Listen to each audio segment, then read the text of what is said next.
Hello, everyone. Thank you so much for joining in. Welcome to India Factoring Chat Show, Factoring one stop solution for your global aspirations. I'm Vinod Vasan, your host for the day. Today, we have an eminent speaker to join for the show. Before that, let me take you through India Factoring first.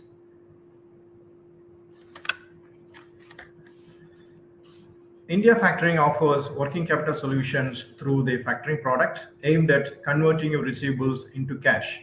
The company is a subsidiary of European bank, Finbank PLC Malta, and is registered with the RBI as an NBFC factor. India Factoring is also 83 category authorized dealer. Through our global network, we offer one-stop solutions around receivable finance. Today, our speaker will talk to us about changing role of modern CFOs and relevance of technology, digital transformation, risk management, compliance, and solve all your queries. Please stay tuned. Let us welcome our speaker, Mr. Pulkit Goyal, Chief Financial Officer, Honeywell Automation India and the India Controller. He's a strategic and result-focused chartered accountant with an entrepreneurial and creative business style and a refined capability to engage stakeholders and collaborate with board in process improvement to navigate complex finance, regulatory, and organizational issues. He has delivered spectacular post-merger transformation and profitability through effective strategies. He's a specialist in rationalizing banking arrangements and transformed treasury by enhancing operational efficiency and governance. He's a graduate of a venture capitalist development program with the Indian School of Business and leading high performance businesses with the European School of Management and Technology. Welcome to the talk show, Pulkit. Thank you.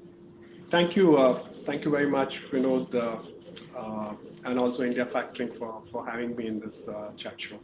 Thank you very much. Thanks for joining. Glad to connect with you today. Can we get into the show? Yes, please. Yeah. So we have seen a significant shift in the expectation placed on the CFOs today. And today's CFOs fundamentally different from the CFOs of yesterday in many aspects. And while yesterday's CFOs are more into back office bookkeeping kind of role, today we are seeing the CFOs are expected to be more strategic. And please share your views on this and what is the key areas today CFOs need to focus on place to them as a strategic CFO. Thanks, Vinod, for this opening question. And if you ask me, I get asked this question almost every time I meet other finance professionals. Before I kind of try answer your question, let me take a few steps back. And as you already mentioned, yesterday's CFOs or finance professionals had a very different role. You're absolutely right. Traditionally, CFO's roles in the past have been threefold. One is reporting, both external and internal. Second, safeguarding companies' assets. And third is, of course, managing cash. Over the time, I would say, especially in last 2 decades, the role have indeed changed significantly. And I will not give you, my empirical thoughts or my judgment on this. I will only quote what is actually written in the law. And you may be aware, and those who are listening online, that even law defines key management persons as, CFO in addition to the CEO and the whole-time director. That's also a marked shift in the way CFO positions are kind of seen. The overall expectation itself has changed. And again, I'm going to quote, some of the references from our Indian regulations itself. Corporate governance, it's actually CFO and CEO's responsibility jointly.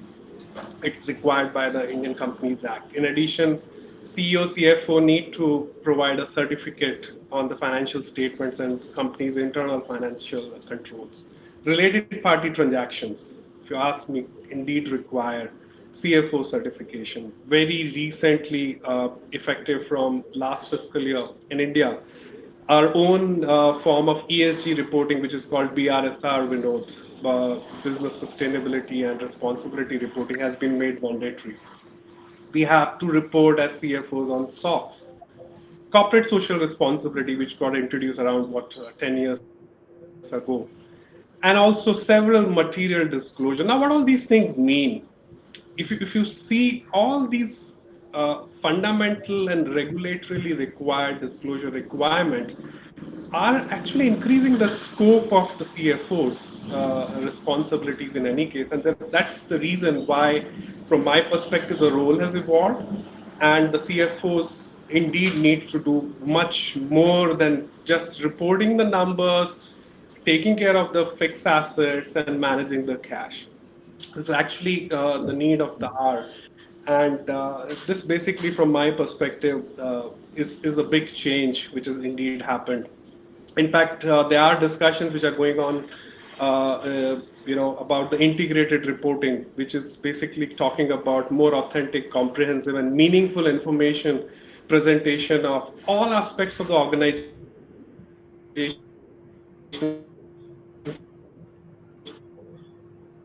performance, be it it's still not a mandatory requirement, but I would actually expect it to, become kind of mandatory in India pretty soon. So all these things kind of again summarize that CFOs need to indeed go beyond their, traditional realms of kind of finance. I think your question had another aspect of how can you be a strategic CFO, or how can one be a strategic CFO? Now that's another loaded question. Strategy word we get kind of heard so many times. I think probably even when I speak, in my meetings or my discussions in the organization, probably I'll be using the word strategy at least 10 to 15 times. Now, while it's a very important word, it's not just a hollow word. For me, strategy is basically a plan to achieving something in mid to long run. That's how I would actually define a strategy. And it's another dimension of operational CFO role.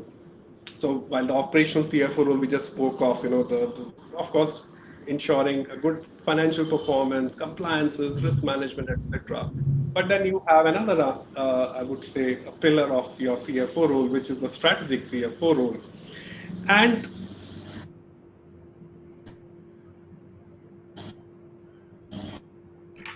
in another this kind of translate CEO strategy into action. Finito. Now, again, if it is not making sense, let me take an example because, again, every organization strategy could be indeed different. And I'm assuming the most common strategy of any organization is growth. If growth is one of your key strategies, then I would say the three aspects. And typically, I try to always dissect things into three parts for easy understanding. One is CFO need to understand the interplay between sales, operations, and finance. And what do I mean by that? I mean, finance, I'm assuming, and that's where your operational finance role comes into picture. But one, as a finance professional, also needs to see how sales impact my finance, how sales impact my operations. Likewise, how operations are impacting my sales and the financial performance, and vice versa. This interplay understanding is extremely important. That can only come by understanding the business much, much better. Getting out of your air conditioned room and actually going and seeing how business indeed works. Second element of that growth strategy could be, I always use this phrase, being an objective challenger, but at the same time, act like an active enabler. What does that mean? An objective challenge means that CFOs are not expected to just say yes to everything. You also need to bring another aspect of that particular decision or discussion, which probably others have not thought of. Nobody expects CFOs not to challenge. The people in the boardroom, the CEOs, the management expect CFOs to actually give a very fair and objective view. At the same time, enabling actively means you need to also enable the growth. You just cannot be a stumbling block or say that, yeah, I mean, this doesn't make sense, that doesn't make sense. While you're challenging objective, you need to also make sure you're enabling the business and the growth. That means, if I summarize, customer experience. Now, customer experience, please don't misunderstand, it's not always about the customers whom we sell our goods, services, and projects. But customer experience to me also means our stakeholders within the organization. So we need to also keep that in mind, that we are playing that role and a fine balance between objective challenging role and active enabler role. And third and the last is the people and the talent aspect. No team can actually uh, do well or achieve indeed the strategy of the organization unless you have the right people, right talent, a good succession planning, the talent management, the attrition, etc. Some of you may think, oh, what have I got to do with it, why not HR? For sure, HR will do the right things, but again, we need to enable and challenge if organization is not doing the right, say for example, talent management piece. So this is how, Vinod, I would summarize. If somebody asks me, what would be the three things that you would do to be a strategic CFO? Okay, that's very impressive and very detailed. Be able to have a very comprehensive background of what is mean by strategic CFO, and also we are also seeing in the meetings, the CFOs day in and day out when we meet, they are becoming more collaborative with other departments, as you mentioned. So they are attending a sales meeting. How, because you have mentioned very important point.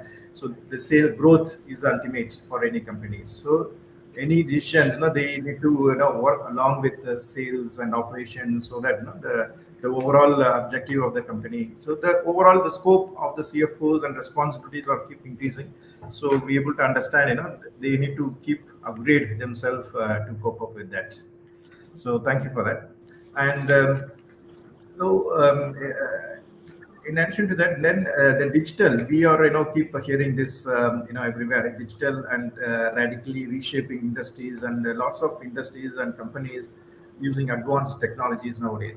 And CFOs, most of the company CFOs are trying to implement digital transformation within their organization. And please tell us, what are some of the first steps you would suggest, helping make to start happen, just a fundamental of digital transformation to start in their organization. What are the things they need to look at first? So thanks again for that question. And these days, and especially in last 5 years, we know then, and the audience is, the finance digitalization is one of the mega trends, and that's of course not left any one of us untouched. It's a very timely topic once again. But before I kind of try answer, would like to first clearly call it out. Please don't take digitalization as one technology project. And it cannot just be done in isolation or in silo to digitalize one of your processes. For me, one needs to have an ultimate goal within the organization. And when I, by the way, say organization, it's a very broad and the wide word. As a finance function, my organization to me means finance organization, and I see other functions as, are my customers who are kind of interacting with me, either by way of kind of sending the proposals or decisions for acceptance or approval, or are using the information that finance organization is generating.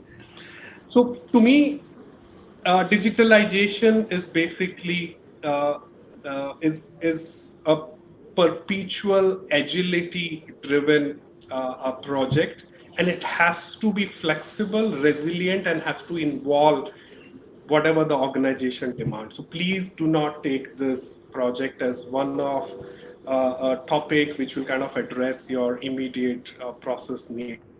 So I think it has to be holistic. You need to understand what you want to do, what you want to indeed achieve, and only then get on to that project in a systematic and a phased manner. But at the same time, I mean, I know I have still not clearly answered your question, but I wanted to set that context that, what it is not, in my view. Now, the challenges with the foundation of digitalization, as you just asked me, is that almost every company now has a digital strategy and a good set of ideas about how to reinvent the core processes or the core of the organization, and also good set of ideas on new businesses to build.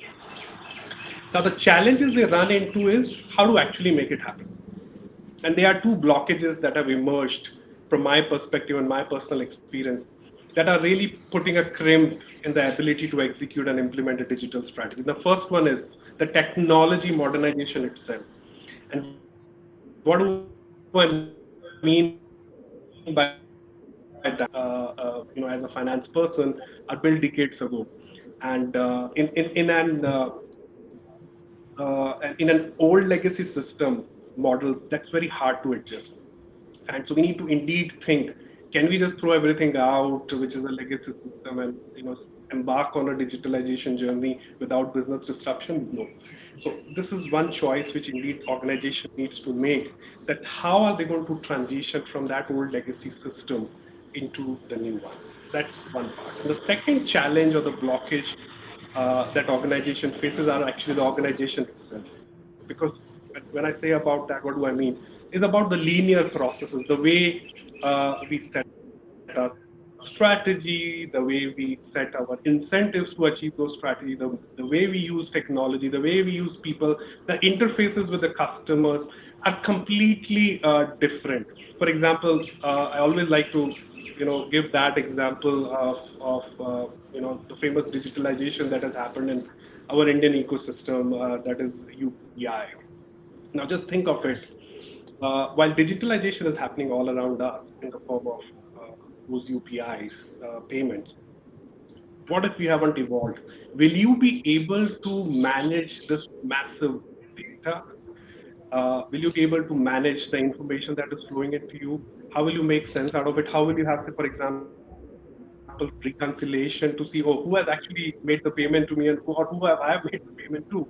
So, we need to really understand if this is also resulting into my basic product design or the way I interact with the customer. Now, these are the two, from my perspective, the challenges which organization need to kind of address. One, once again, is your overall the technology modernization needs, and second is the organizational processes, including the product, project, and services that you have, to offer to the customer in view of this big change that's happening around us. Okay, thanks for that. So we got idea now what is the any CFOs, they are starting the digital transformation, how they can take it up. There are three basic rules, thumb rules you have given.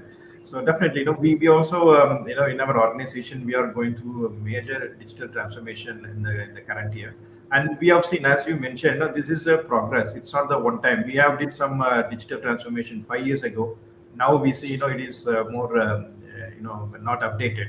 So we are again doing. So it is a process, and we have to do it as and when it is keep the market and customer expectation when it grows. We have to keep upgrading things. So that's very important thing every CFO need to take care. So we come to the next part. So that is, we understand the digital importance of digital transformation. Also, it got attention in most of the organizations, and they are trying to do their parts. And the other side of digital transformation is analytics. And we are saying analytics is little more recent, and many organizations are a little behind in analytics.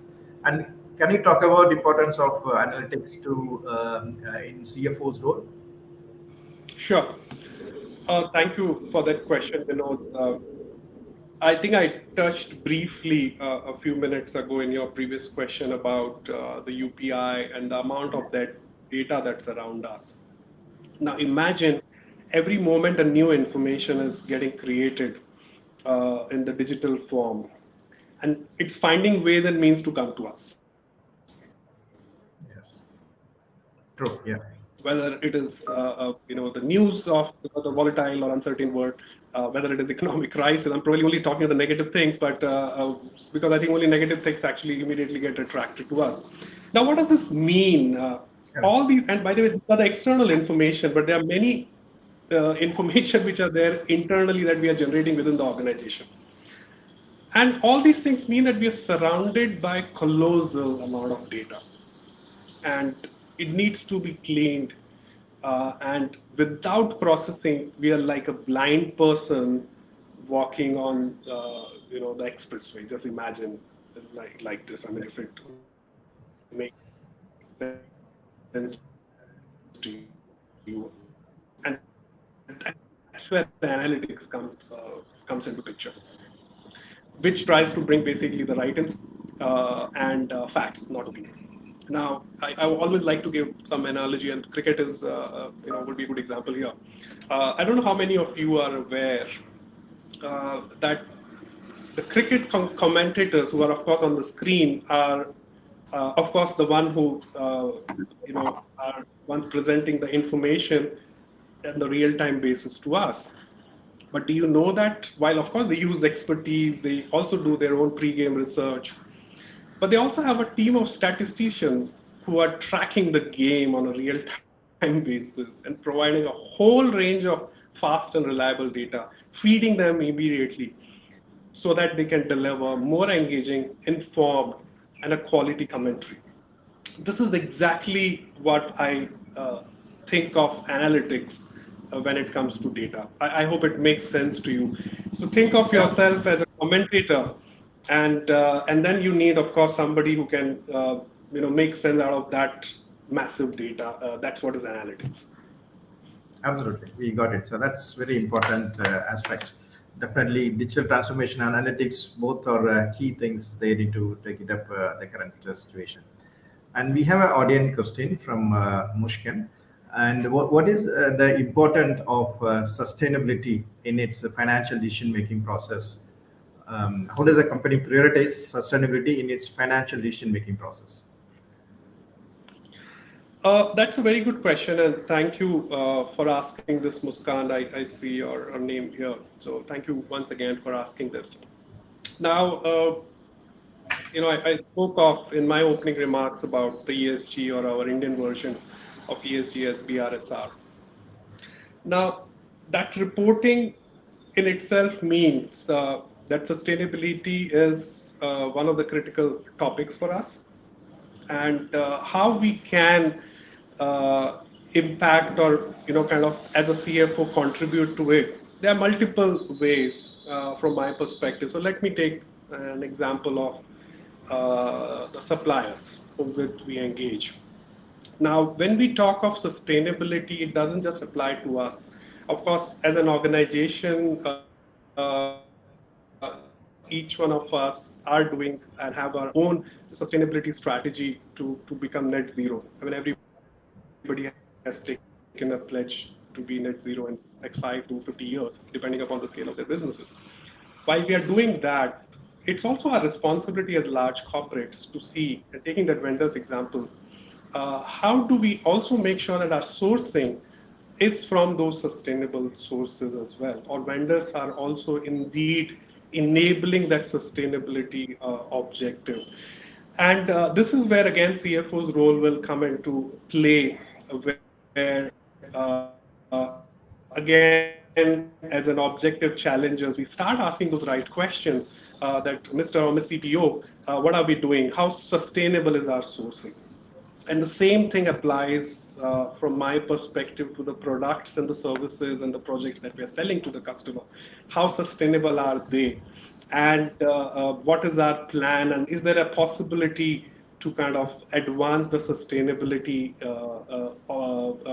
objectives of our organization by capex, by finding alternate sources of alternate products or projects or services that we can offer to our customers. So there are numerous ways, in my view, CFOs can indeed support.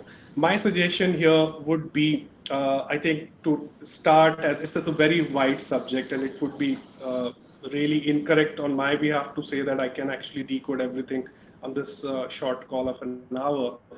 I would suggest as a starting point to all the finance professionals to indeed look at the sustainability report of some of the top companies and see what are their objectives and some of the priorities that they have set in short, mid, and the long run, and see how you as a finance professional can make an impact in each of those initiatives. And let me also make a last remark.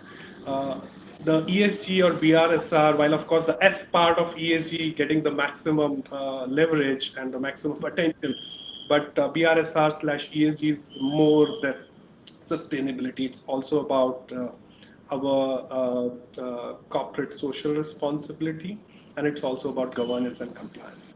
So please take a holistic view around it and see how your finance organization can contribute to it. Yeah, thanks for the reply. And as very clearly you mentioned, the sustainability report, that is, it's very important, because we are recently we have seen many international companies, in addition to the audit report, they are releasing sustainability report. They are talking about the vendors and complaints they follow, and all these things, more incorporated. I think in India it is picking up now, right? The Indian companies, we have seen it. Many international companies are already following. So hopefully, going forward, this should be more implemented in Indian companies as well. Yeah, and we have talked about sustainability, digital transformation, and analytics. And we have a question here. We'll take this audience question, Jagannathan. Mr. Pulkit, in the current scenario, global buyers are increasing payment tenor. On the other hand, vendors are asking for advance payments. How companies can manage efficiently their cash flow at this scenario? So this is one of the recent trend that is happening. So Sure. Thank you, Jagannathan, for asking that question. A very sharp and a pointed question that you asked. So, I think while I fully agree that this is a challenge in our hand, where you kind of feel pressured, from both the sides, and seeing zero signs of flexibility either from the supplier or the customer. And what I would actually say the best way to manage in such a situation would be, I think, which we, of course, try to apply. I mean, in my professional life, I try to apply. One is, I think, really reviewing along with the CPO your source of your sourcing suppliers, and see that if there is an opportunity to kind of bundle, the sourcing that we are kind of doing, and of course using that as an opportunity to use it as a negotiation to get, of course, the better credit terms. And of course, if you're part of the large groups, you'll be able to, get, of course, a far better deal than what you would do, compared to a rather mid-term or a smaller organization, or mid-size or a smaller organization. That's one way of, from my perspective, negotiating. And I think most of the companies already try to do that. And the same thing would also then apply to, again, I've been taking example of the projects businesses. Really resorting to back-to-back terms, what you get actually from your customers, and see that you can indeed apply the same to your supplier. And I think engaging your supplier early enough when you are actually bidding for your projects or products or services, as the case may be, engaging with those suppliers early enough and seeing that how we can, using this technique, in another way, to get a better bargain deal through back-to-back terms. And third and the last thing, which incidentally, Vinod, your company does it too, is the factoring of receivables, and of course other sources of securing your receivables. And I think using those, I would say, services available, to kind of manage your cash flows much better. absolutely. So as you mentioned, they have to in the early stage engage with the vendor so they can make a better proportion of financial terms. And also very a very important point you have made, the tying up with the factoring to improve the cash flow. So I would like to add a few points on that. So recently, this factoring is becoming more trend in India, and various the last 10 years. You can say the last 5 years are the most dominantly factoring businesses are growing. So cash flow is one of the lifeline of the any company. So the company when they are growing, they can use these arrangements because once they have shipped the goods and immediately they can enhance encash the amount of invoice value. So this helps complete the cash flow of the company, and even the buyers are a little elongated tenor, they don't need to worry, and the cash flow is always support them through the finance. So that's one point. Definitely, it is more used by the companies, SMEs, and many large company corporates and mid corporates are they are much aware, and but still the awareness on MSMEs and SMEs are still in the initial stage. So they have to use of this arrange the new trade arrangement to make use of efficient cash flow. And there is another link to you, sir. Hello, sir. There are various uncertainties in the market currently. We are unable to confidently increase order book for buyers due to limited information available publicly. How can we efficiently manage this risk? Thanks again for the LinkedIn user to ask this question anonymously. Again, a very good question that you've asked. And there's no one straight answer to this, but let me try. Incidentally, yesterday I had a discussion on, I would say, a similar topic. Somebody came to me, look, I have some suppliers, the limited information is available to me. I need to do a credit rating. Now, how do I kind of, address this? Because otherwise, I'm unable to make a decision. Honestly, there is no perfect magic solution to this.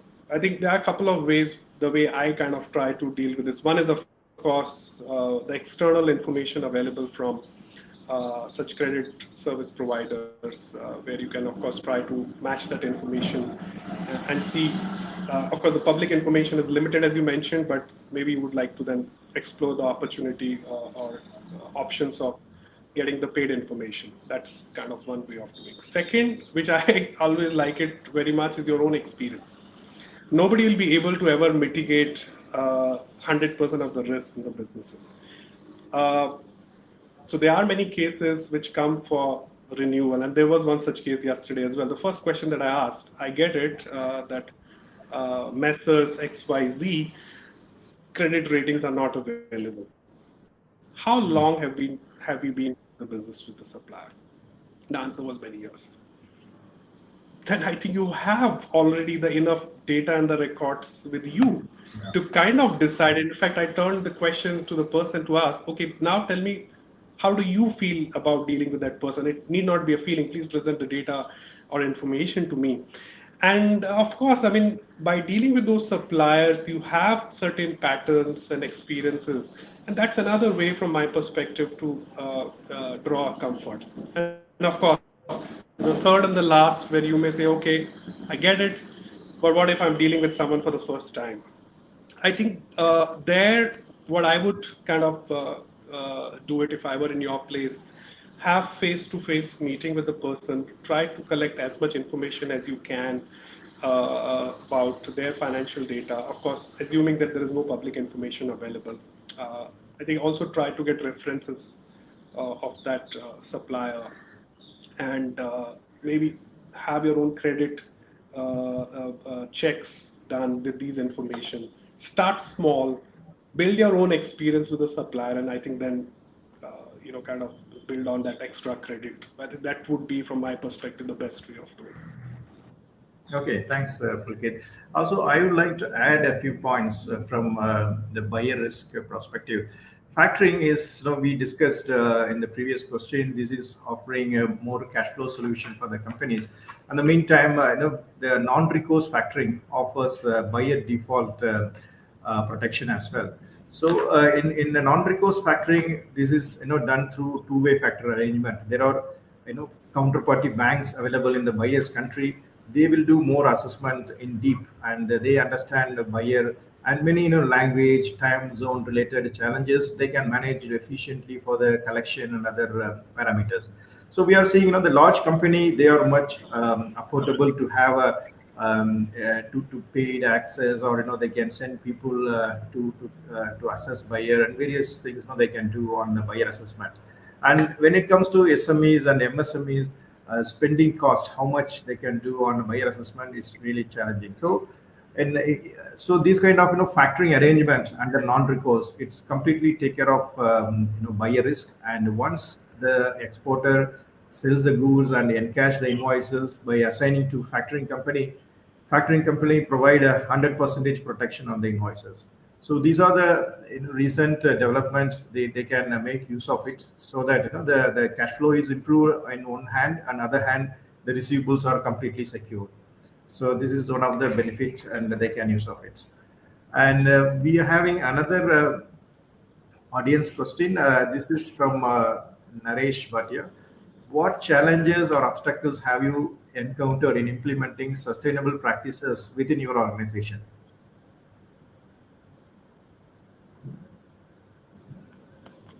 Thank you, Naresh Pati, for that question.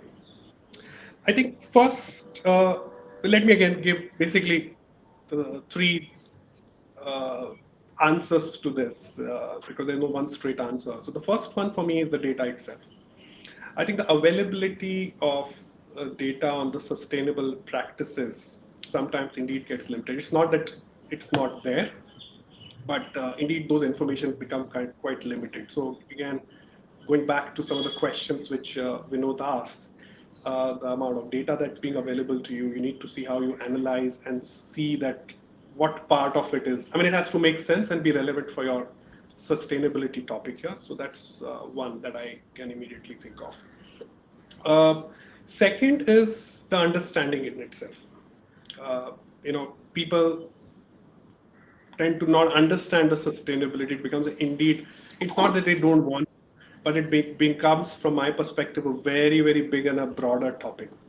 So communication is another important, I would say, aspect here. So instead of challenges, I would say the things that I try to do. So one is, as I said, managing the data itself and seeing that how those information flow into you. Second, the communication piece. It's also the responsibility that in different forums, town meetings, emails, etc., the aspect of sustainability is kind of communicated. And I'll give you one example.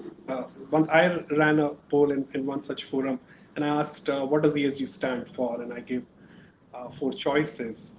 And as I suspected, most of the people said it is environment, sustainability, and governance. So just understand, the level of misunderstanding or misconception that people have about it. Actually, it's not environment. It is an environment, but S stands for social here. So communication is the second, and third and the last thing which kind of come to my mind is indeed making a sustainability strategy across the organization. It cannot be a topic driven by one function in silo. This discussion has to be part of your corporate strategy. You need to draw a plan and see how will we do it in a systematic way. I mean, you must have seen, I spoke about it a few minutes ago. Almost all the corporates, including our country, India itself, has set a net zero strategy. If you haven't done so, you need to also think about it. And how will you get there? That has to be broken down into an actionable plan. So these are the three things which I would say would be the key to implement the sustainable practices, Naresh. Thanks. Hope Naresh question answered well.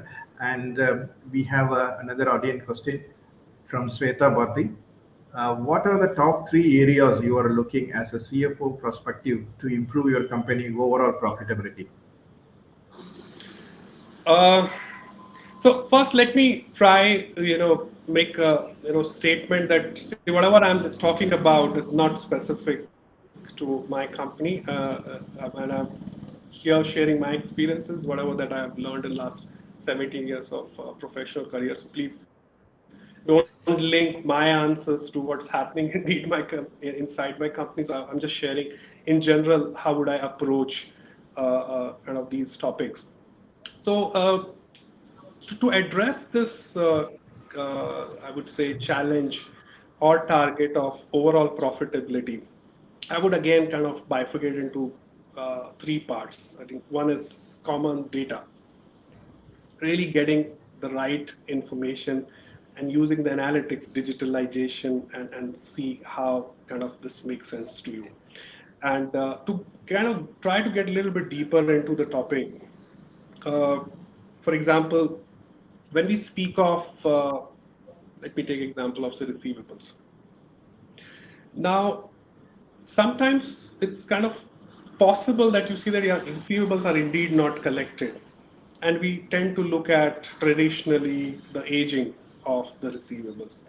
But have we indeed gone certain levels below to say that why certain things are stuck with these customers for certain months, days? And most of the times, actually, you will realize that we end up discussing those topics at a high level, and because the meetings or discussions are set for a limited time, because of lack of information, and then that meeting results into another one. So what I'm trying to say by that is my personal experiences, uh, there is more than what meets the eyes in those meetings when you talk of delayed receivables of 180 days or 360 days. And sometimes the topic could be that, yeah, for example, the bank guarantee was not submitted to the customer, or customer actually sent a letter to us asking for my product or a service or a project is not delivering what it was supposed to deliver, or customer has actually sent a separate debit note to me. So we need to really understand that why from my perspective such things are happening, and that will indeed also help me manage my cash flows much better.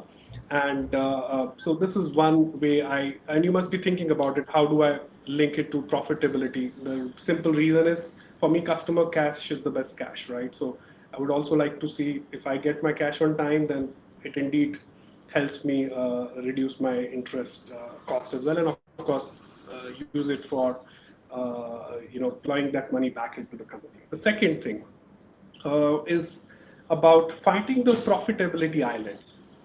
Now, what do I mean by that?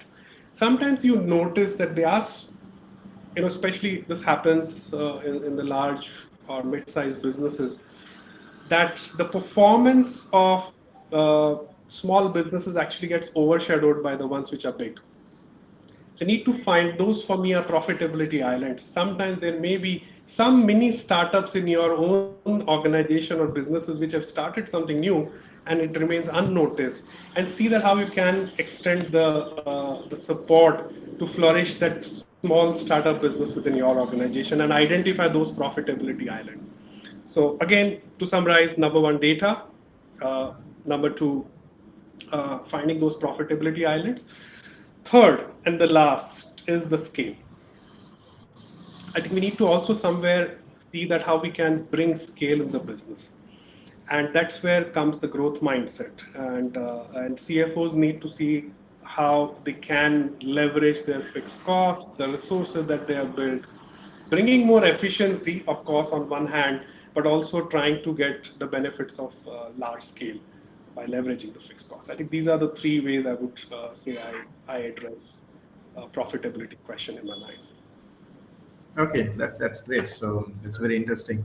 Data and other they have to profitability, ultimately growth and profitability, both are the very important aspect of organization. So we discussed both the areas, and we have just missed one question from viewer, Vishali. That is more interesting. So how AI, artificial intelligence, play a role in finance department? Can you please elaborate on that? Again, that's a very loaded question. I know, I can understand. I mean, I can't say I know it. Where is it coming from? The generative artificial intelligence that's kind of surrounding all of us here. From my perspective, I'll keep that part aside of generative AI and try to limit only to artificial intelligence, how it kind of helps me in my finance functional responsibilities is that, as I said again, probably like a broken record, I will keep talking about the data because artificial intelligence can only make sense when you feed it with the data. So, and for me, artificial intelligence is nothing but actually making sense out of that data and making a prediction. So typically, as a traditional finance folk, what we have done always in the past, before all these new tools and the technologies came on our desk, uh, you would always take the past data, draw a trend line, have scenarios, and then say that, okay, what if three possibilities, good, bad, and the worst, and then you try to picture it in your mind either on a piece of paper or an Excel sheet typically, and then take a decision that, okay, let me start with the best case scenario now and be prepared for the worst and the good. And that's how kind of you do it. And artificial intelligence, from my perspective, works in a similar way but with more accurate information.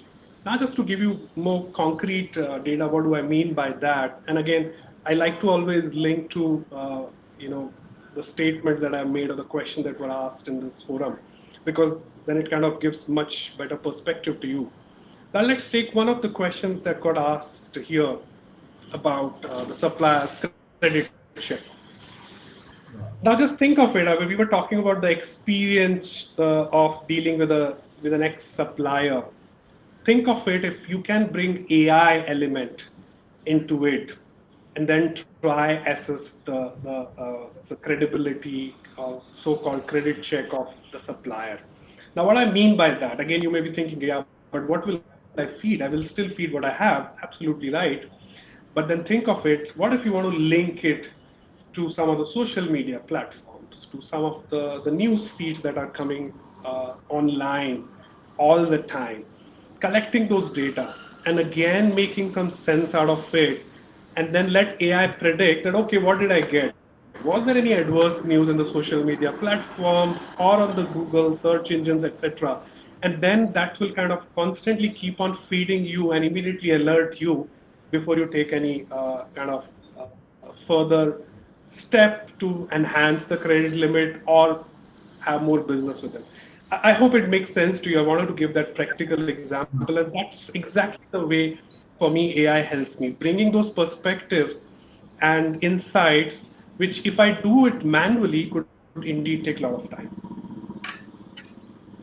True, absolutely. Yeah. So very impressive. So we have seen it in the Google alerts. We set up on specific things. So we keep through us any information. It get hit in Google. So that is one of the simplest way we can understand how AI is more important. Giving because nobody can keep monitoring any buyer or any other continuous monitoring. So these are the things AI completely, and in backend it will be processing and give us whenever there is a hit, it will give us valid information. So that's very interesting. But just So to we add are, to what you said, sorry to interrupt, Vinod, but you added a very yeah, important point, and that actually brings the another aspect of AI helping. Now, what do I mean by that?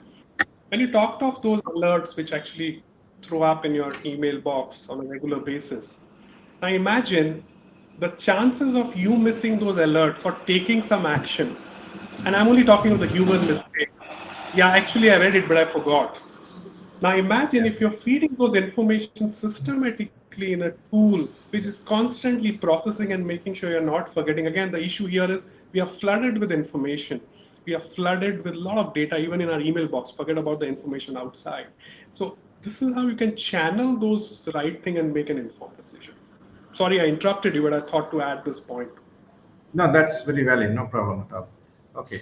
So we have covered a lot. I think almost all the topics, and we are coming to the end of the show. And I'll take one quick question, So, more relevant to our topic. And can we talk about the changes in financial compliance, and it's important to CFOs? sure. Again, a very important subject here. We talked of growth, we talked of scalability, we talked of profitability, we also talked of challenging role, etc. But just imagine CFO is not able to do the compliance. That would be a death nail. And honestly, when I say, I mean, not just, I mean, for me, it would be a death nail for the organization. So this, from my perspective, is a value and foundation of CFO or the finance organization. Without that, I think nothing else should exist. I mean, this is something which has to be fundamental.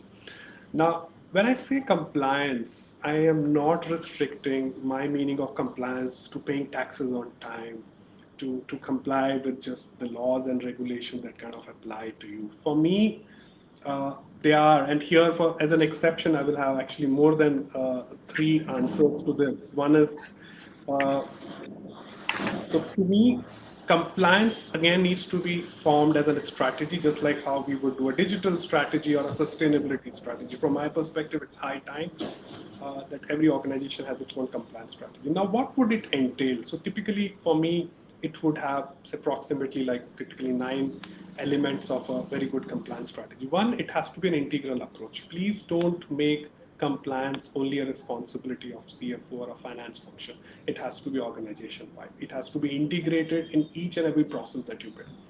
Second, it has to be sustainable.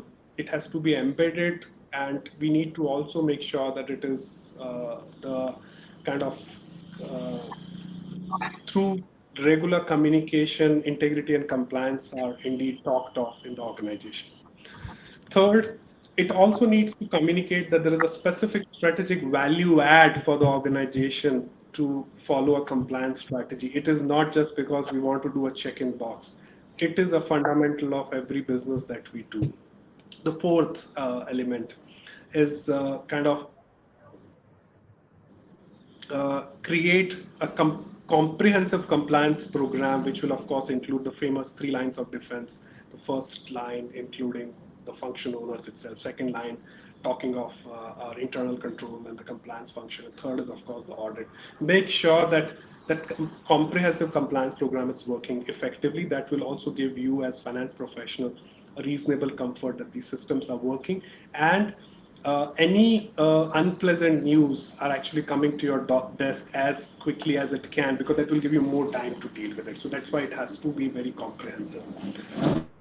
Fifth, we need to again kind of reiterating the fact that it has to be a personal commitment. It cannot be just coming from a particular function. Like many times I hear, some of the finance folks always ask me, "Oh, compliance. Oh, that's finance's responsibility." No, it has to be a personal commitment by each of the employee, and again, that has to be inculcated. That has to be reinforced. It's not that everybody else do not like to follow integrity and compliance, but we need to communicate that.